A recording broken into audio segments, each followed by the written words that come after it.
ubona ugendana n'abantu b'ibyamamare, urota umuyobozi mukuru yagusuye, urota umuyobozi w'itorero yagusuye, birasobanura ngo nubwo uri mu kaga ariko Imana iguhaye ijambo irariguha uri hehe. Kuki ngo narakaye ngo ndafunga telefone ngo ndabikuraho ngo sinshaka kumvugisha ngo giye nashize ngo ubundi mbashaka kuba jyenyine. Ushaka kuba wenyine uzabaho wenyine nyine ko ntacyo uzabona. Abantu baragukenera abakeneye. So ni byiza no gusohoka ukambara za mbaraga ukagendera ku ijambo ry'Imana. Vuga uti je ndabizi kunyanga. Ntabwo mvuga nzo utandukanye. Iyo duhagaranye ahita agira ubwoba ajya gusanga nayo gahunda urayifite cyane. Imitego rero bateguza naho bagutegura rero ngo Imana izabitegura ibyo bitego baguteze ureba bizagushibukana. Imana izayikurinda imitego baguteze utazi. Ariko iyo wabonye ugomba kuyishibukana iyo ngeye. Kwambara imbaraga, kwigirira icyizere no kubaka amahame yawe n'Imana. Kubaka amahame yawe n'Imana cyane ikabibizi ko muri kumwe. Muri ayo mahame jya ugira umwanya wo gushima kuruta gusaba. No mu buzima bwose. Mwami ntabwo bafite ubwo ngufite. Ko naciye mu bindi bitabiriye bintu. Yego. Ntabwo Imana yambwira ngo nirinde mu kanya hari umuntu ugiye kuza naza mfungura herere urabona yerere no.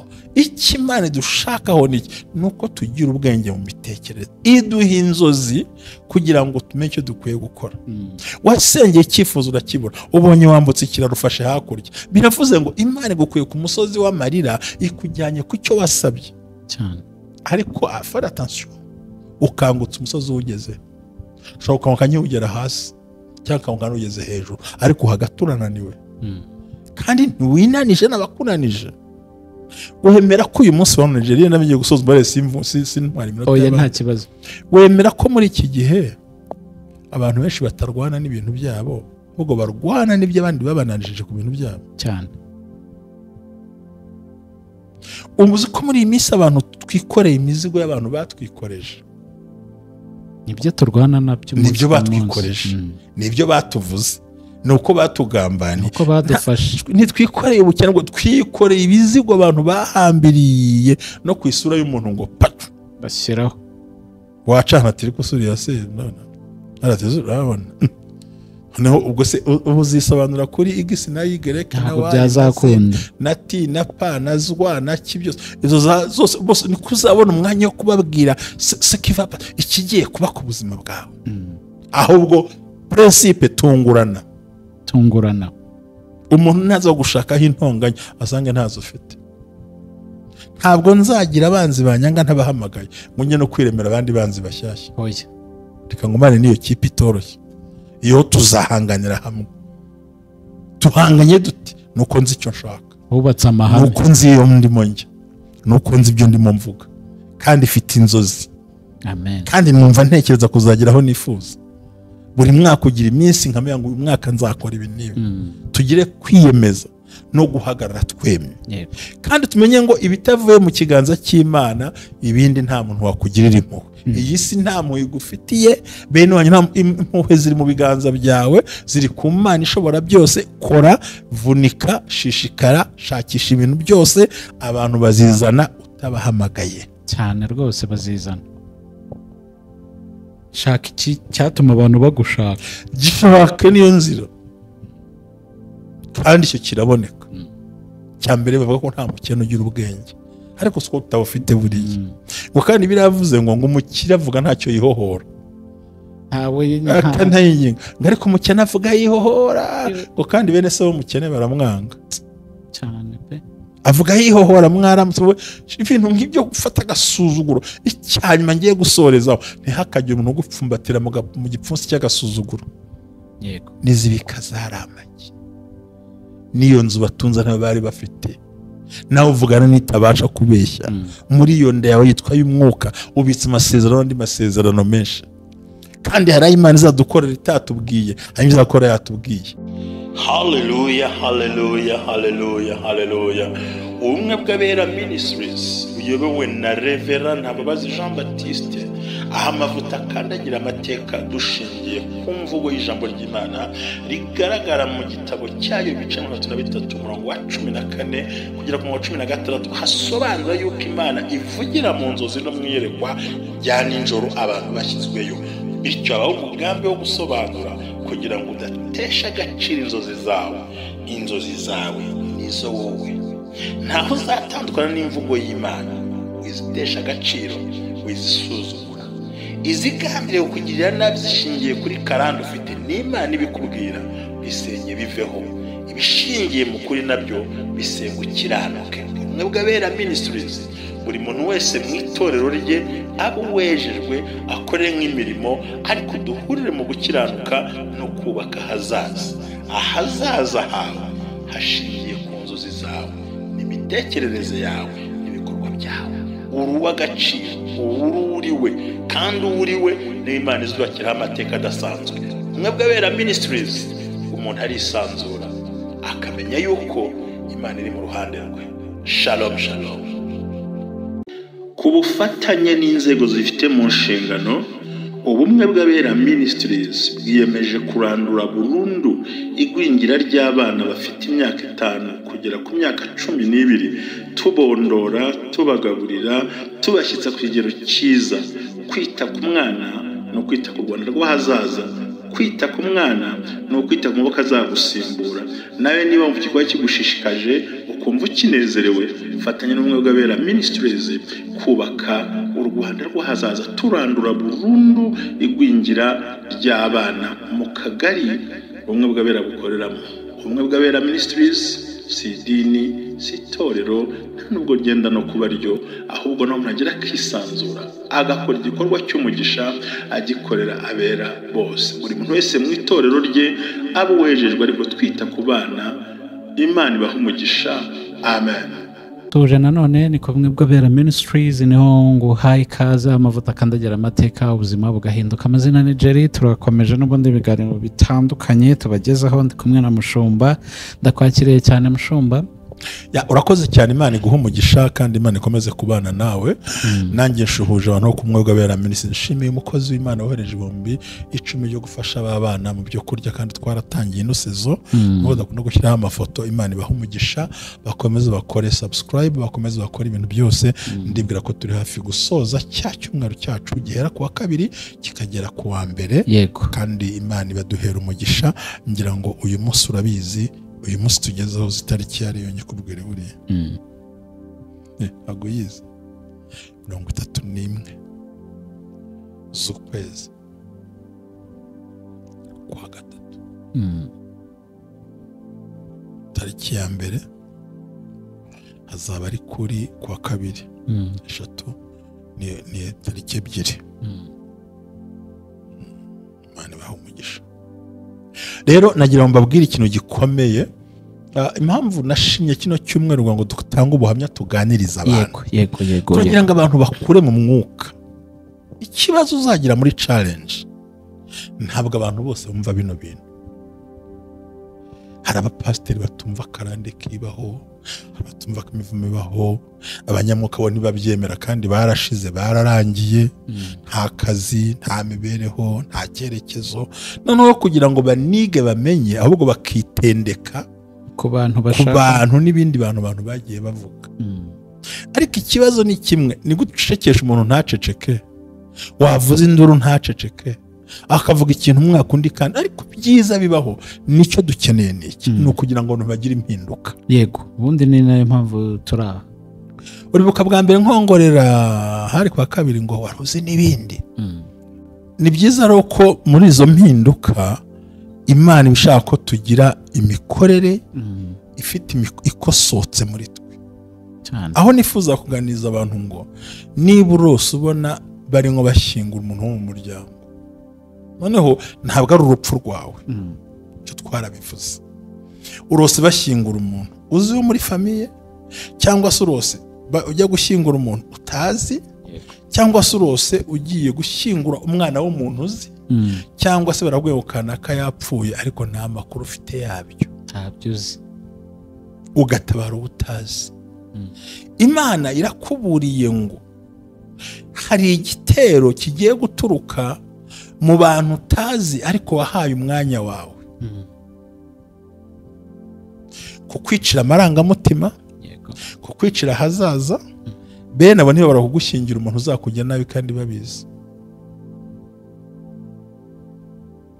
Ngiye nkuguje ukuri ko n'ababyeyi bajya bemera ko umwana bareza agenda ngo bamwikureho batitaye aho agiye kujya, bakishimira kumutanga tu. n'aho agiye barahazi, n'uwo agiye kureba baramuzi, azirwariza zahangane nabyo wenyine, ukabirota ntubibone ibyo bintu. Noneho wahagera rwakubera rubi nk'uko baruteganyaga, aho kugira ngo nawe uresiste ushaka ukuntu urwana intambara, ukiha kujya kubwira baguteje intambara ibyo uri mucamo.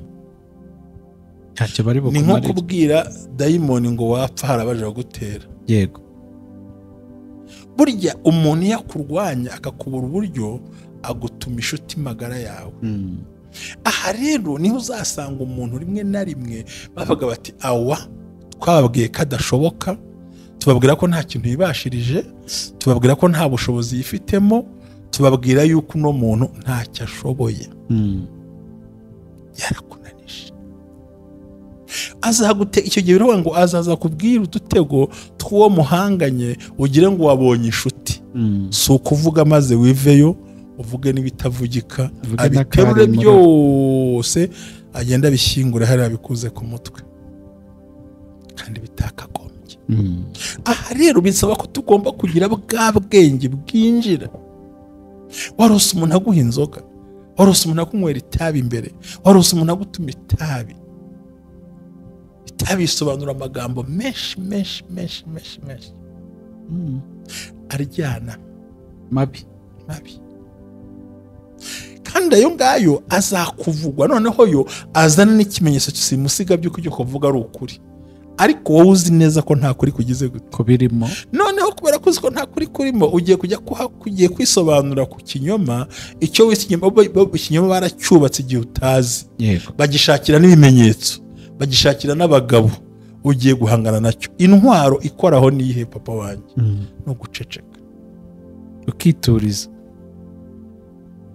None se unteye amazi mu nzira ngenda bisobanura ko nta zuba ryahita ngo numuke? Urumuka ariko uba wanduye mushumba. Ariko sinanduza akanwa kanjye n'ubwonko bwanjye. Aho ngaho. Kuko isabune imesa imyenda nayibona, ariko nta sabune imesa umutima nabona wishe. Ntayo. Kandi itageti ya mbere dayimoni abashaka ni ukukomereka umutima. Itageti y'Imana ni uko umutima wishimye. Niko kuri. So rero ibyo bintu uzahura nabyo.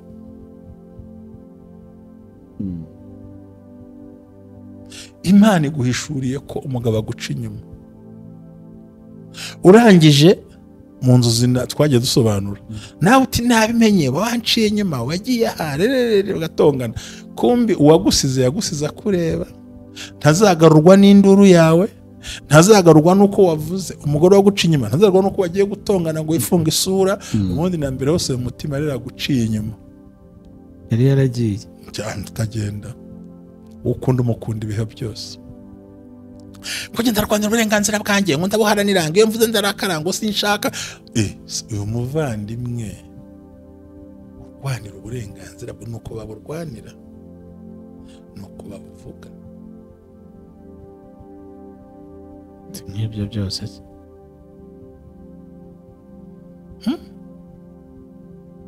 ibyo rero ugomba kumenya. Jerry, umuntu nakwanga iyi mico yanyu ngo umuhishe kubizi, ntabyo nzaguhisha. kumubwiza uko oya ndakubwira ukaca ku ruhande jewe irire ko umuntu nakwanga ngo uzamuhishe kakwanga wapi nzakubwira ko nabimenye kagira ngo ndakubeshya ariko buriye gihe wabivuga se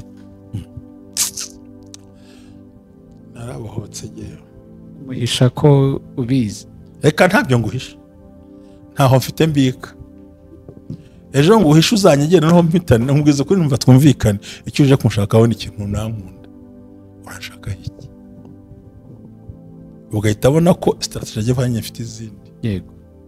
Ibyo kwicara ngo ndibombarika no nkuko nabwo umuntu ushobora shekenira gutya straight Yes, ikintu cyica abantu rero bashobora kuba bazi ukuri ariko bagatinya. mubwire ngo amafaranga usaba ndayafite ariko ntiyateguriye ibindi seto. Mubwire uti kandi niba uruso kuntesha umutwe ntukategurire umushinga ku ikofi yanjye kuko nanjye sinabuze icyo nkora. Kategori imishinga wowe ukaba umuterankunga. None wose waje gushyiraho kamera nta mushinga ufite. Nararyamye aragaramye ngo Jerry ngo yagiye turarya kuko rero nize ko yagiye kwikorera yagiye kugukorera. Ese Jerry se nini? Ibi bintu byo kugira ishyari ngo reka mama barande yagute, ibi ntago tubigisha kuba abantu babi. Menya uburenganzira bwawe, menya icyo ushaka mu gihe kandi urose inzozi, menya agaciro Imana iguha ikubwiye imitego iri imbere. Yego. Ngo bagarira yose kuko utazirizera n'izaromba zabagarira izaba ikibwa izaba intuze ntuyibona ikiri ikibwana cyane rwose.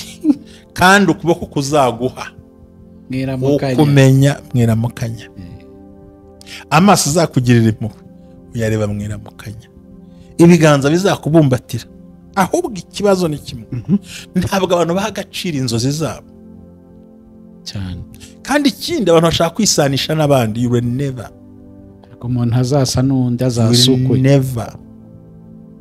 Nuko uko tudahujijwe ko tuzanahuza n'ibitekerezo n'amagambo. So why? Ibi ndabivuga mbabaye ku mutima, urumva ngo ugiye ngo nabuze uko nkora, ngo nabuze uko ngenda, ngo urumva nyine ngo niko nyine ngo sengera Imana ihindura ibyo wabonye. Niki Yesu yari gukora Yuda agahinduka? ntacyo. Kugera ku munota ati ugiye kungambanira tugiye guhuriza intoki kumbe kuko bazihurije. Intumwa ntizamenya ngo ninde ariko undi barabimenye ko ntibabyumvaga. Hari ntuvuga abantu ntibabyumve. Ufite umushinga ati nkawe se ubwo ufite bene wanyu, ufite iki, utunze iki, ubundi gutega abantu uzabibasha. Ariko ubundi se ibyo byose ni impamvu zo kugira ngo iyerekwa ryawe warose ubona urumbura igitabo, urota ubona uhagaze imbere y'abantu ufite mikorofone, urota ubona ugendana n'abantu b'ibyamamare, urota umuyobozi mukuru yagusuye, urota umuyobozi w'itorero yagusuye. Birasobanura ngo nubwo uri mu kaga ariko Imana iguhaye ijambo irariguha uri hehe. Kugiye ngo narakaye ngo ndafunga telefone ngo ndabikuraho ngo sinshaka mvugisha ngo giye nashize ngo ubundi mbashaka kuba jyenyine. Ushaka kuba wenyine uzabaho wenyine nyine ko ntacyo uzabona. Abantu baragukenera bakeneye. So ni byiza no gusohoka ukambara za mbaraga ukagendera ku ijambo ry'Imana. Vuga uti Jerry ndabizi kunyanga, ntabwo mvuga neza utandukanye. Iyo duhagaranye ahita agira ubwoba, ajya gusanga nayo gahunda urayifite cyane. Imitego rero bateguza naho bagutegura rero ngo Imana izabitegura. Ibyo bitego baguteze ureba bizagushibukana. Imana izayikurinda imitego baguteze utazi. Ariko iyo wabonye ugomba kuyishibukana iriyo ngeye. Kwambara imbaraga, kwigirira icyizere no kubaka amahame yawe n'Imana. Kubaka amahame yawe n'Imana cyane ikabibizi ko muri kumwe. Muri ayo mahame jya ugira umwanya wo gushima kuruta gusaba. no mu buzima bwose. Mwami ntabwo bafite ubwo ngufite. Ko naciye mu bindi bitabiriya bintu. Yego. Ntabwo Imana yambwira ngo nirinde mu kanya hari umuntu ugiye kuza naza mfungura herere urabona yerere. No, iki Imana dushakaho niki nuko tugira ubwenge mu mitekerereze, iduha inzozi kugira ngo tumenye icyo dukwiye gukora. Wasengeye icyifuzo urakibura, ubonye wambutse ikiraro ufashe hakurya, biravuze ngo Imana igukuye ku musozi w'amarira ikujyanye ku cyo wasabye cyane. Ariko afara attention, ukangutse umusozi ugeze shoka ukanyugera hasi cyangwa ukangana ugeze hejuru, ariko hagati urananiwe kandi ntiwinanije n'abakunanije. Wemera ko uyu munsi wa Nigeria nabigiye gusoza bare sintwari minota. Oya nta kibazo. Wemera ko muri iki gihe abantu benshi batarwana n'ibintu byabo, ahubwo barwana n'ibyo abandi babananije ku bintu byabo cyane. Umuzi ko muri iyi minsi abantu twikoreye imizigo y'abantu batwikoreje. Nibyo turwana nabyo, nibyo batwikoreje, nibyo batuvuze, ni uko batugambaniye, uko badufashe. ntitwikoreye ubukene ngo twikoreye ibizigo abantu bahambiriye no ku isura y'umuntu ngo patu bashyiraho wacana ati ariko suriya se none arateze urabona noneho ubwo se uzisobanura kuri igisi na yigereka na ntabwo byazakunda na ti na pa na zwa na kibyose izo zose bose ni kuzabona umwanya wo kubabwira se kiva ikigiye kuba ku buzima bwawe. Ahubwo principe tungurana umuntu ntaza gushakaho intonganya asange ntazo ufite. Ntabwo nzagira abanzi banyanga ntabahamagaye ngo njye no kwiremera abandi banzi bashyashya. oya reka ngumane niyo kipe itoroshye iyo tuzahanganira hamwe tuhanganye dute nuko nzi icyo nshaka, wubatse amahame, nuko nzi iyo ndimo njya, nuko nzi ibyo ndimo mvuga kandi ifite inzozi. amen. kandi numva ntekereza kuzageraho nifuza. Buri mwaka ugira iminsi nkamenya ngo uyu mwaka nzakora ibi n'ibi. Tugire kwiyemeza no guhagarara twemye, kandi tumenye ngo ibitavuye mu kiganza cy'Imana ibindi nta muntu wakugirira impuhwe. Iyi si nta mpuhwe igufitiye, bene wanyu impuhwe ziri mu biganza byawe, ziri ku Mana ishobora byose. Kora, vunika, shishikara, shakisha ibintu byose, abantu bazizana utabahamagaye cyane rwose bazizana. shaka iki cyatuma abantu bagushaka, gishake niyo nzira kandi icyo kiraboneka. cya mbere bavuga ko nta mukene ugira ubwenge, ariko siko utawufite buriya ngo kandi biravuze ngo umukire avuga ntacyo yihohora ntawe ariko umukene avuga yihohora ngo kandi bene se w'umukene baramwanga cyane pe, avuga yihohora mwaramutse ibintu nk'ibyo gufata agasuzuguro. Icyanyuma ngiye gusorezaho ntihakagire umuntu ugupfumbatira mu gipfunsi cy'agasuzuguro. yego n'izibika zaramanye n'iyo nzu batunze nabo bari bafite, nawe uvugana nitabasha kubeshya. muri iyo nda yawe yitwa y'umwuka ubitse amasezerano andi masezerano menshi, kandi hari Imana izadukorera itatubwiye, hari izakora yatubwiye. cya gatatu witinya umurozi, witinya umugambanyi, witinya uhemuka, wumva ko Imana muhagararanye kandi ukirota inzozi wumva ari ibimenyetso bikwiriye. ngaya amavuta ntekereza bizaguha gutsinda, biguhugwiza amavuta n'imbaraga z'ubushobozi. cyanyuma ngiye gusorezaho, ugatakaza umwanya wawe udakeneye, ugashyira imbaraga aho batagushaka, ntabwo kwituma ibyo batagukeneyemo. iga kubaho wenyine mu buryo bw'ubuzima ari kubana n'abandi. iga kubika ibyawe, iga gutungurana. niba ugiye kugura imodoka kuko uyiririmba waje ukayereka abantu igeze aho, hagacira inzozi zawe. niba utabyumva uhamagare. iga gukora ibintu byawe bucece, abantu baze guserebura intsinzi. niba umuntu atari mu mushinga wawe, nta mpamvu kumubwira amabanga y'umushinga wawe rwose, cyo kirimo. hari abantu utagomba kwegereza umutima wawe abawubabaza, hari ibintu utagomba kwegereza umutima wawe biwubabaza. la cote fo shyira ku ruhande. bakugayira imyanzuro ufite, ariko bazakubahera umusaruro uzamura iyo myanzuro. kuba wuriwe n'iby'imbaraga. bifurije umugisha w'Imana. Shalom shalom.